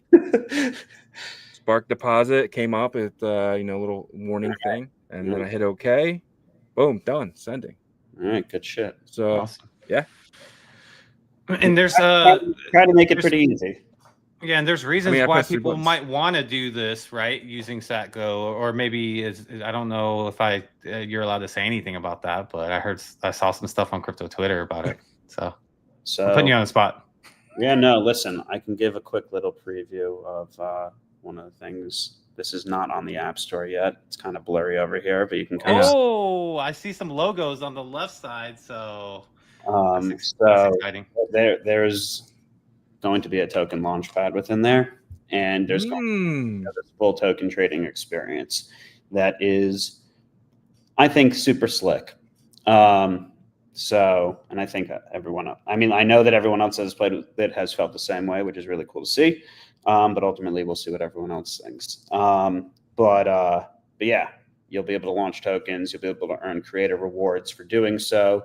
Kind of like how Pump.Fun works. You're going to get 0.3%, like 30% of the net trading fees for deploying tokens. You're going to be able to trade tokens cross-platform. So if a token is launched in Satgo, you'll see it because we highlight that it was any token that's launched from Satgo ends in SAT, S-A-T. Kind of like how the Luminex ones end in HODL or HODL, whatever the way you pronounce it. But you'll be able to trade tokens on Luminex in the app. You'll be able to trade tokens on UTXO, and SAT Stack I think is going to be a Sparks thing too. So pretty much anything. It's platform agnostic when it comes to trading tokens on it. But yeah, full experience. You can, and also support for the widget. So if you want to keep track of Spark tokens on the widget, you can do that too. We have a new watch list, so you can actually favorite tokens and curate that. You can add and remove liquidity and check your LP positions all within the app as well. Still supports runes if anyone decides they still want to trade those, but it's what are those? Exactly. But I was trying to tell you that this summer. But you were. That's very true. And it's funny you said that because, the guy who, obviously you make money from runes trading, said that, and we should have actually took you. We should have actually looked at it because at the time I was a huge dog holder at that time. So, but yeah, no, I hear you. Some other neat things that we've done is for going from other chains. We now support USDC on both Solana and ETH. So if you want to go from, that's annoying because of the blur, but if you want to go from Solana straight into Spark, you can do that. The current version of the app that you have doesn't do that, but this one that will be going live December 1st does. So it doesn't just go right into L1, it goes right to your static deposit address, and then you just need to wait the 3 confirmations, which feels a little bit quicker when it's coming from Solana or Ethereum. But yeah, Sol, ETH, USDC on Sol, USDC on ETH support. So real quick, so on your app, you said I'll be able to see the Luminex launches, the graduated and the pre-graduated. Yep. And the UTXO F1 ones, or you'll see everything. Yeah, so everything goes through Flashnet ultimately, and we're just using Flashnet as its own aggregator. And then obviously, we can sort things in different ways that we want to do that, but for the most part, you should be experiencing very similar, list of tokens on all the different platforms. I love that, by the way. I think that was the hardest part for me. Was like I said, I had to walk away from my computer for 10 minutes. Looks a little like Pump. Yeah, it looks good. I don't know if you. Yeah, so walking kind of away from the computer and stuff like that was the hardest part. So now I can just take my phone with me. I won't even have to be at my computer anymore to do this on December 1st. And December 1st is kind of when you're going live. That is the day the second that Flashnet tweets were live, you will see us live. I'm excited about it because I feel like they have the marketing and all that stuff like prepared. I mean, one of the things that we realize, especially with the Bitcoin ecosystem, if you have this meme coin environment, you've got to have the East involved as well. That was one thing we were worried about with Spark, but then we saw a Spark, Chinese account that has that whole community curating it. And so I think that Flashnet, Spark, and the Bitcoin ecosystem has an opportunity here. Look, MONAD came out yesterday. They're doing okay, but like there's a torch that's going to be passed, liquidity torch that's going to be passed away from Solana because people are tired of getting burnt out over there. And I hope that they capture that. I'm with you, man. No one hopes it as much as I do. Yeah, man. So this has been absolutely awesome. I really appreciate your time. Is there anything that you want to kind of talk about that we haven't talked about yet, or? I think we've covered everything, man. I feel like I've been the one rambling here, and I don't want to take more of your time. I mean, it's all we got is time, man. We got what? So I got 6 more days, or how many more days? So I could talk for another 4 more days, but no, it's been. But yeah, and then you got to lock really into the BTC trenches. Again, there you go. It's been a long time. It's been since we'll do it live though. January. Yeah. Yeah. Well, will there be that 12-hour notice? Is that something that we're still going to get? I think you actually might even get more. You probably will get like a 24-hour notice if I had to guess, okay. But like at the very least 12. And also we might launch the app like maybe a day before, just to like let people get familiar with like what's about to happen, as opposed to letting you wait and update. So we'll put out a tweet about that too. Yeah, man, absolutely amazing. I really appreciate your time, buddy. Appreciate and if you have any updates or anything, want to come back on, send me a text. Get you on. I got you, man. I got you. I've got you this whole time. You know that. Yeah. Honestly, I've been calming you down, Shizzy, because Shizzy's all like like the cat meme, dude, with the keyboard. I just want to do hood rat shit with my friends. That's it. Well, yeah, appreciate you, Ben, and look forward to Satgo. Because guys, if you're looking for a mobile application, it's the only one for meme coin trading once everything goes live, because you got it in your hand there. And we will talk to you soon, sir. Take it easy. Thanks, man. Absolutely awesome. Really cool to have an update. I think that was the best part. You know what I mean? Really understanding what that thing. I've actually learned a lot from that. Yeah. No. Look, I mean, he's pretty transparent, right? Like, he is a transparent guy, but he's telling us exactly what he experienced over at the headquarters, the HQ over there. Which, honestly, I think that they needed that more than anything, the Spark and the Flashnet teams, is because when you have builders that are building in your ecosystem, it's like you almost want to move them there, because they're going to be the best people to give you feedback as well. So I'm excited about next week. This week exciting with MONAD still going on. Next Monday, super exciting. We're going to be in the trenches over there. We'll do it live as well. It's going to be a fun time. Yeah, hopefully it's during a show. That'd be cool to do a full episode where we're just streaming. I mean, it would definitely go live regular if it's not as well. But I got a feeling it's going to be 6 p.m. on Monday. That's kind of like their sweet spot. Every time they've launched at 6 p.m. So I can't imagine they're going to do anything different. Which is good for China, right? Because China, it's you don't want to do it at 4 or at 12 because it's in the middle of their night. So you kind of want to do it. So I think 6 is that perfect time. But we'll see. I really appreciate you guys, man. We got 158 people in here. Really appreciate every single one of you guys live. Not to mention everyone on Rumble, Abstract, Pump Fun, Zora. I mean, everywhere. Twitch, Kick. Really appreciate every single one of you guys. Absolutely. Without you guys, we could not do this, and we're very grateful for you guys. Also, without our partners, we couldn't do it. So if you could check them out, we would appreciate it very much. Emblem Vault is the interoperability layer of the Bitcoin ecosystem. If you're looking to jump your Bitcoin ordinals or Bitcoin NFTs like counterparty NFTs or Pepes over to Ethereum, you've got to use Emblem Vault. Emblem Vault's been doing it since 2021. They are very, very experienced.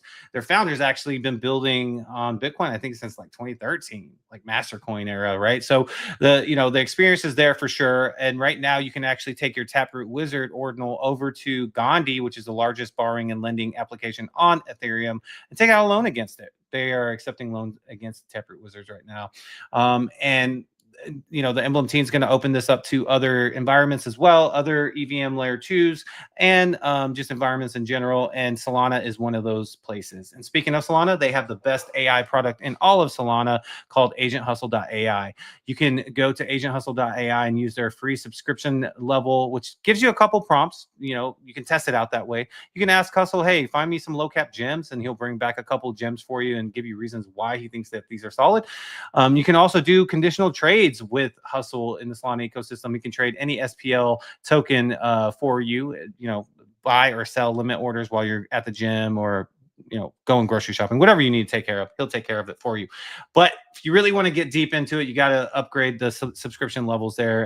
And there is a cost for that, but it's well worth it, in my opinion. And you can get a 30% discount if you use the Hustle token, which is the single token that powers their entire Emblem ecosystem. But it's not just Solana that Hustle operates in. They had partnered with the Hedera Foundation, and Hustle is live on HBAR. So you can find all the up and coming meme tokens in Hedera, as well as utility tokens, because there's a lot of those over there, and just get research from Hustle regarding, you know, Hedera and their ecosystem there. Conditional orders is active as well over there, and not just HBAR, but BSC is active as well. So this team just keeps grinding and adds more ecosystems there. I truly believe it's going to be a one-stop shop in the near future. So make sure you're checking out all the tool sets and options there. But there is another product in the Emblem ecosystem called Migrate.fun. If you launched a token in the Solana ecosystem on one of these meme launch pads like Pump Fun, Believe, or bonk.fun, and you want to migrate to the opposite launchpad, or just manage your own LPs with Meteora, you can do that through migrate.fun. They are the experts in this. They are a third party, so they're neutral, but they can guide you through the entire process and help you get the liquidity out of the current launchpad to the new location that you want to go to, right? Of course, your community needs to be on board with that, but they'll guide you through the entire process. They just wrapped up their second cohort, about to go into their third cohort, but they always have large brands that are in each cohort, right? So they have proven and have the kind of testimonials from their past clientele that they've helped migrate. So make sure you check that out at migrate.fun. Ask any questions you have there. And then also you can reach out at emblem.vision, where you can learn about all the products I just broke down for you guys. And then Merlin Chain is uniting Bitcoin's strength through the power of AI. They have their Wizard version 2.0 that can guide you through the Merlin Chain ecosystem and also outside the ecosystem. All you got to do is have some Merlin Chain Bitcoin in your Merlin Chain wallet, which is MetaMask or a Bitcoin approved wallet like Uniswap, or Unisat, I should say, and Xverse. And you can swap for tokens outside of the Merlin Chain ecosystem, like Solana tokens or BSC tokens as well. But going back to the ecosystem, the Wizard can guide you through and do DeFi functionalities on your behalf, like swapping with Merlin Swap or staking. And speaking of staking, they have a proof of stake security model for the chain, and you can participate in 3 ways. The first way is to stake Bitcoin to earn more Bitcoin.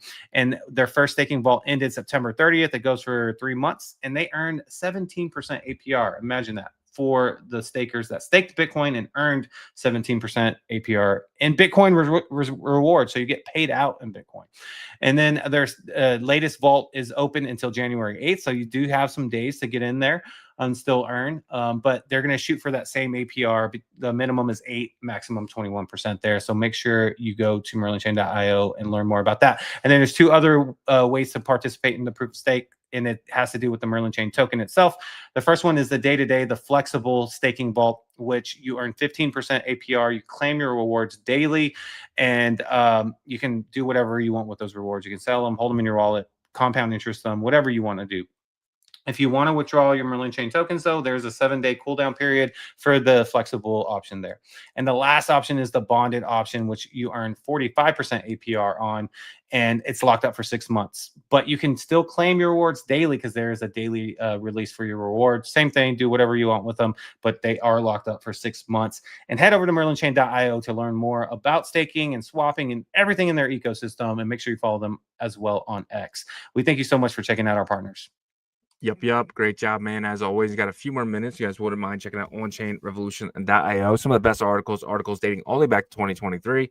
If you know someone just entering the space, please send them our website. We really feel like you can get started and code up to where we are today. If you guys haven't read this article yet, definitely got to check this out. Bitcoin's 30% pullbacks. It kind of really walks you through the setup that we're about to experience, right? With Bitcoin about to go up, potentially 3 more 30% pullbacks ahead of us, which means there's a lot of upward movement as well. So really excited for the next couple months of Bitcoin. This article will actually get you through everything you need to know. America.fun, a new launch pad. Definitely check that article out. These are, like I said, 3 to 4 minute reads. You can knock them out very quickly. Then if you guys need a VPN to use stuff like Hyperliquid or MEXC, I highly recommend NordVPN. You guys can lock it in right now, $2.99 a month. Lock it in 2 years, set it, forget it. It actually gives you 27 months if you lock it in for 2 years, and you get that price of $3.99 a month. It's like $70 for 2 years. You can lock it in. You're able to use anything you want. There's nobody stopping you. And on top of that, you get to, change where your TikTok location is. You can see different stuff around the world. I have mine on Italy right now. I'm kind of seeing a lot of the Italy TikTok.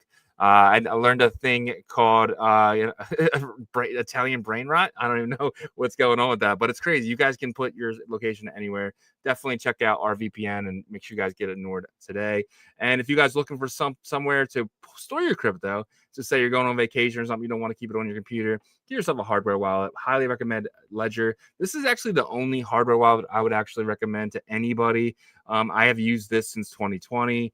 I got this little guy right here, the Nano X, still have it. Highly recommend you guys, if you do use a hardware wallet, it is a Ledger, and make sure you guys are using our app here. Definitely check that out.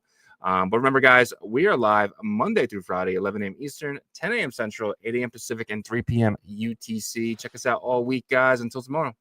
Peace.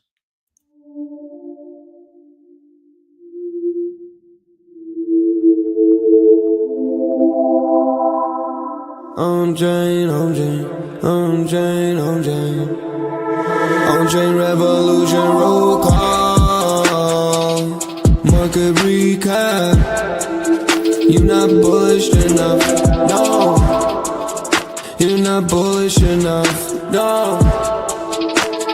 Look at the price go, Bitcoin control. Why you still coping? Price action rolling. Don't fall for bear trap. Swapping indexes and putting it up in the sex. I can take profit right now.